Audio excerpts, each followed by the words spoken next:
In this episode of Knife Knowledge, we'll be talking about knife anatomy. Knowing the parts of the knife can help you understand not only how your knife works, but also how to navigate and select your preferred features when choosing your knife. What are the different parts of the knife?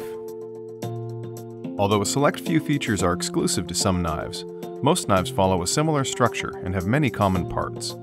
It's important to know what parts of your knife features so you can get the most effective usage out of your knife. The blade of the knife has many different parts. Many of the features we love about knives begin with the blade. The tip, edge, and spine of the knife are probably the most common terms to describe a blade. These refer to the outline and general design of a standard blade. The tip is the pointed end of the blade, most often used for piercing materials. The tip can be high or low depending on the shape of the blade and can function in different ways as a result. For example, the low tip on a worn clip is great for opening boxes and scoring materials precisely. The high tip on a skinning knife is designed to stay up and out of the way while cleaning a game animal. A drop point blade will have a medium height tip that is good for many general tasks. The blade edge is another important aspect of the anatomy. The edge is the final razor-sharp bevel that does the actual cutting. The plain edge is the most common and is a great multi-purpose edge that is easy to sharpen. A partially serrated edge has sharp, saw-like teeth ground into a portion of the cutting edge, usually close to the handle. The serrated portion is good for cutting rope, plastic packaging, and other tough materials, but it requires a diamond rod to sharpen and maintain the teeth. The bevel refers to the main grind on the blade that makes the blade thin enough to cut.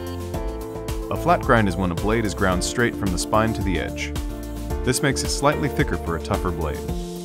A hollow grind is when the blade is ground with a slightly concave cross-section. This grind is thin near the edge and makes the knife good for slicing. The swedge, or false edge, is a ground section near the spine of the blade that improves aesthetics and makes the tip thinner. This reduced thickness makes it easier to use the tip for piercing. The flat is an unground portion of the blade that retains the original thickness and provides support.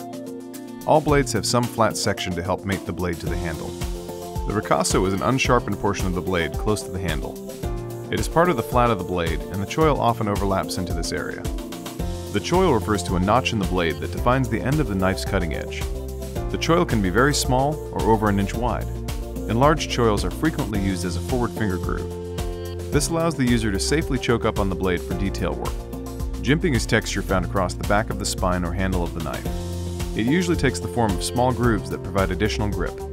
Thumb studs, or opening lugs, are generally cylindrical posts that extend through the blade in a transverse fashion. The user pushes sideways against the thumb stud to open the blade with one hand. Nail nicks are typically found on slip joint, mid-lock, and lockback knives. This machine groove allows the user to insert their thumbnail and pull sideways to open the blade. This method generally requires two hands to open the knife. The flipper is a portion of the blade that protrudes above the handles in the closed position. The user pulls back on the flipper with their index finger to deploy the blade with one hand. The markings engraved on the blade are different for each model. These are used to identify the knife. It provides the information on where the knife was manufactured, what blade steel it uses, the model number, and who designed the knife. The handle is used to hold the knife. Some common parts of the handle include the scales, screws, lock, and the butt of the knife. The pivot is a cylindrical pin that fits through a hole in the handles and blade. It is drilled and tapped so a screw can be threaded into one end. The pivot screw controls the tension and centering of the blade. Some handles have a hole at the back end where a lanyard can be attached.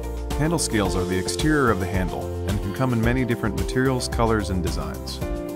A liner appears on many models and is located on the inside of the handle scale and helps support the handle. Tube spacers and back spacers are components that fit in between the handles of the knife. They create the space where the blade is stored when the knife is closed. Many knives also have a pocket clip. This is used to hold the knife in the pocket when carried. On most models there are additional pocket clip holes, allowing the pocket clip to be attached in different configurations and for left or right hand carry. We hope this guide can help you make an informed decision when selecting your next knife. No matter what knife you decide to buy, Kershaw stands by our products with a limited lifetime warranty, so you have peace of mind when you take your adventure to the next level.